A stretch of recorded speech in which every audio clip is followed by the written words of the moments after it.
Welcome to Bala cars. இப்போ நீங்கள் பார்க்க போகிற கார் பார்த்தீங்கன்னா மாருதி சுசுக்கியில் ஸ்விஃப்ட்டை பற்றி தான் பார்க்க போகிறோம். வாங்க வீடியோக்குள்ளே போகலாம். இந்த கார் பார்த்தீங்கன்னா மாருதி சுசுக்கியில் ஸ்விஃப்ட்டு.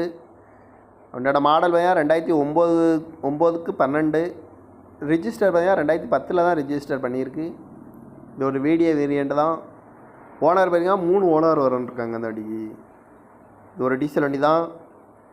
கிலோமீட்டர் பார்த்தீங்கன்னா 74,000 கிலோமீட்டர் தான் ரன்னிங் ஆகிருக்கு. இதுக்கு இன்சூரன்ஸ்னு பார்த்தீங்கன்னா இல்லை. காரோட ப்ரைஸ் என்ன சொல்கிறாங்கன்னா 3,30,000 சொல்கிறாங்க. ரேட்டு குறைக்க முடியும்னு சொல்லியிருக்காங்க. குறைச்சி பேசி இந்த காரை பை பண்ணிக்கலாம்னு சொல்லியிருக்காங்க. ஏசி வந்துடும், power steering, power window, seat கவர்லாம் பார்த்தீங்கன்னா நீக்குவார் தான் போட்டிருக்கு. டயர் பேன் பார்த்தீங்கன்னா 4 டயருமே ஒரு 75% நல்லாயிருக்கும் அப்படின்ட்டு இருக்காங்க. எஃப்சி பார்த்தீங்கன்னா 7/1/2025 வரைக்கும் எஃப்சி எடுத்து வச்சுருக்காங்க. இந்த கார் பார்க்கணும் இடங்கள் பார்த்தீங்கன்னா தர்சன் கார்ஸ் ஈரோடு அப்படிங்கிற இடத்துல தான் இந்த கார் பார்க்க முடியும். TN02 AK 8022 அப்படிங்கிற நம்பரில் தான் இந்த கார் இருக்குது அப்படின்ட்டு இருக்காங்க.